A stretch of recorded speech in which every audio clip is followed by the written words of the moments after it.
వచ్చినాయి. ఎక్కడ అన్యాయం జరిగింది? అన్నిటికీ మార్కులు వేసినారు. టోటల్స్ వేసేటప్పుడు ఒక 4-5 పేజీల్లో ఉండే టోటల్స్ వేసేసి వాటిల్ని 34 మార్కులు వేసి ఆ బిడ్డను 550 మార్కులు పైగా వచ్చినటువంటి బిడ్డని ఫెయిల్ చేస్తే ఆ తల్లిదండ్రులు కానీ ఆ బిడ్డ కానీ రీవాల్యుయేషన్ మార్క్స్ వచ్చిన ఆ ఒక్క నెల రోజుల పాటు ఎంత వేదన చెందుంటారో మీకు అర్థమవుతుందా? అలానే ఇంకొక అమ్మాయి బుర్రా సుశీంద్ర రెడ్డి, వీళ్ళు మ్యాథమెటిక్స్లో 32 మార్కులు వేసినారు. అన్నిటికీ మంచి మార్కులు వచ్చినాయి, 85-90 మార్కులు వచ్చినాయి. 32 మార్కులు వేసి ఫెయిల్ చేసినారు. మరలా పాపం వాళ్ళు 1000 రూపాయలు కట్టుకొని రీవాల్యుయేషన్కి అప్లై చేసుకుంటే 70 మార్కులు వేసినారు. అయినా కూడా సాటిస్ఫై కాకుండా ఆ పేపర్ తెప్పించుకుంటే వాళ్ళు వేసిన మార్కులు కూడితేనే 78 మార్కులు ఉన్నాయి. మీరు మొదటిసారి వేసిందే 78 వేసేసారు, కానీ కౌంటింగ్ చేసేటప్పుడు 32 వేశారు. మరలా రీవాల్యుయేషన్కి పెట్టి రీకౌంటింగ్ పెడితే 70 వేశారు. మళ్ళా లెటర్ పేపర్ తెప్పించుకొని చూస్తే 78 మార్కులు ఉన్నాయి. మూడోసారి 75 మార్కులు వేసినారు. ఎక్కడ సాధ్యమవుతాయి? ఈ విధంగా ప్రతి బిడ్డ కూడా చేసుకోవాలంటే ఇంకొకటి గంగిరెడ్డి మోక్షిత, కడప ప్రొద్దుటూరుకు సంబంధించి అన్ని సబ్జెక్టులో 90 మార్కులు. ఒక్క సోషల్ స్టడీస్లో 21 మార్కులు వేసి ఫెయిల్ చేస్తే ఆ బిడ్డ మళ్ళా ఈ రీవాల్యుయేషన్కి పెట్టుకుంటే 84 మార్కులు వచ్చినాయి. ఏం చేసినారు? మొదట్లో ఉండే 4 పేపర్ల మార్కులు టోటల్ వేసేసి 21 మార్కులు వేసి ఫెయిల్ చేసి పారేసినారు. అన్ని వాళ్ళు వేసిన మార్కులను అన్ని కూడుకుంటే కూడా మళ్ళీ కొత్తగా కొట్టేసినట్లు కూడా ఏమంటలా ఆ కూడికల్లో కూడా 84 మార్కులు వచ్చి ఆ బిడ్డ ఈరోజు 540 మార్కులు తెచ్చుకునింది. ఈ అమ్మాయిని ఫెయిల్ చేసినారు. ప్రతిదీ కూడా ఇంకొక స్టూడెంట్ వైష్ణవి అనే స్టూడెంట్ 73 మార్కులు వేసినారు. పాపం ఆ అమ్మాయికి 90 మార్కులు వస్తాయని చెప్పి ఎక్స్పెక్ట్ చేసి పేపర్ తెప్పిస్తే మనం జనరల్గా మామూలుగా వాళ్ళు ఇచ్చిన ఆన్సర్స్ని చూస్తే కూడా 84 మార్కులు, మినిమం 84 మార్కులు వస్తున్నాయి. ఈ విధంగా అనేకమైనటువంటి స్టూడెంట్స్ పేపర్లు మార్కులు తెప్పిస్తే ఒక్కొక్క స్టూడెంట్కి సంబంధించి అరణ్య రోదనగా ఉంది రోజు పిల్లకాయలది. 90 మార్కులు, 80 మార్కులు వచ్చిన పిల్లకాయలకి 30 మార్కులు, 20 మార్కులు, 4 పేపర్లు రుద్దడం, 5 పేపర్లు రుద్దడం, మిగతా పేజీలు రుద్దకుండా పోవడం, ఫెయిల్ చేసేయడం. ఇట్లాంటి పరిస్థితి ఎప్పుడు చూడాలా మనం? ఇటు టీచర్ల విషయంలో కానీ, విద్యార్థుల విషయంలో కానీ, వ్యవస్థ విషయంలో కానీ ఎక్కడా కూడా ఇట్లాంటివి చూడాల. జగన్మోహన్ రెడ్డి గారు ఏం చేస్తున్నారండి? బిడ్డలు చక్కగా ఉండాలని మంచి యూనిఫాము, షూస్, పుస్తకాలు, టెక్స్ట్ బుక్స్, డిక్షనరీ, వారికి కావాల్సినటువంటి ప్రతిదీ కూడా కిట్టు లెక్కనిచ్చినారు. ఆ కిట్టు మీద జగన్మోహన్ రెడ్డి బొమ్మ వేసుకున్నాడు అన్నది పెద్ద ఆవేదన. అంటే వీళ్ళకి అంత ఆలోచన మీకు ఎందుకు రాలే? 14 సంవత్సరాలు ముఖ్యమంత్రిగా ఉండి ఆ బిడ్డలకు మంచినీళ్ళు ఇవ్వాలన్న ఆలోచన ఎందుకు రాలే? జగన్మోహన్ రెడ్డి గారు వచ్చిన తర్వాత RO అసిస్టెంట్స్ పెట్టినారు కదా. ఆడబిడ్డలు ఎక్కడికో వెళ్ళి బాత్రూమ్కి పోతా ఉండే పరిస్థితుల్లో మహిళా టీచర్స్ మీకు ఎందుకు ఆలోచన రాలా? గతంలో వాష్రూమ్స్ కట్టించాలని ఎక్సలెంట్ వాష్రూమ్స్ జగన్మోహన్ రెడ్డి గారు కట్టించినారే. పిల్లలు హై క్లాస్ ఫెసిలిటీస్ ఉండాలని మంచి ఇంటర్నేషనల్ స్కూల్స్లో ఉండేలాగా IFP ప్యానల్ బోర్డ్స్ 1 లక్ష రూపాయలకు పైన బోర్డ్స్ పెట్టించినాడే. ప్రతి స్కూల్ని అందంగా తీర్చిదిద్దినాడే. ప్రతి బిడ్డకి చక్కగా భోజనం పెట్టాలని మిడ్ డే మీల్స్ పెట్టినారే. ప్రతి బిడ్డని కూలికి పంపించకూడదు, స్కూల్కి పంపించాలని సంవత్సరానికి 15,000 రూపాయలు తల్లికి వందనం ఇచ్చినాడే. అంతకుముందు అరాకొరా ఫీజు రియంబర్స్మెంట్ ఇస్తుంటే ఫుల్ ఫీజు రియంబర్స్మెంట్ సిస్టమ్ అని తీసుకొని వచ్చి full fee reimbursement ఇచ్చినాడే. Vasathi Deevena ఖర్చుల కింద ఇచ్చినారే. ఎందుక మీరు జగన్మోహన్ రెడ్డిని విమర్శిస్తా ఉన్నారు? ఈరోజు మీరు తీసుకొచ్చినటువంటి వ్యవస్థ ఏంటి? ఎందుకు ఈ తప్పులు జరిగినాయో తెలుసా? ఎగ్జామినేషన్ సిస్టంలో మామూలుగా అయితే ఒక సబ్జెక్ట్ని రుద్దడానికి 10 రోజులు టైం ఇస్తారు.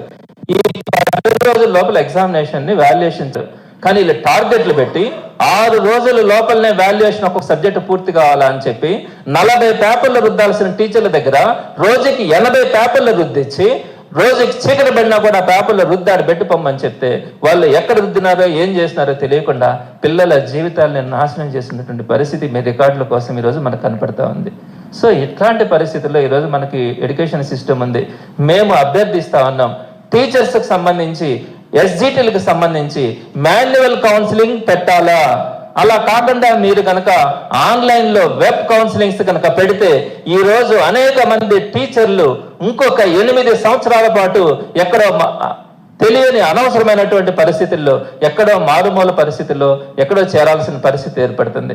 కాబట్టి ఇమ్మీడియట్గా ఏదైతే ఉందో మీరు SGTలకు అంతా 1,20,000 మంది SGTలకు సంబంధించి మీరు మాన్యువల్ కౌన్సిలింగ్ నిర్వహించాలని, అలానే 10th క్లాస్ ఎగ్జామ్స్ కూడా ఒక్కసారి మీరు అన్నిటినీ కూడా పేపర్లన్నింటినీ ఆ హెచ్ఎం పోర్టల్కి పంపించి ఏ బిడ్డ అయితే అన్యాయానికి గురిందో ఆ బిడ్డకు సంబంధించి మరలా 1000 రూపాయలు కట్టించుకోకుండా రీవాల్యుయేషన్ చేసి మార్క్స్ వాళ్ళకి యాడ్ చేయించమని వైఎస్ఆర్సీపీ తరఫున డిమాండ్ చేస్తా ఉన్నాం.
మీటింగ్ పెట్టినారు ఉపాధ్యాయ సంఘ నేత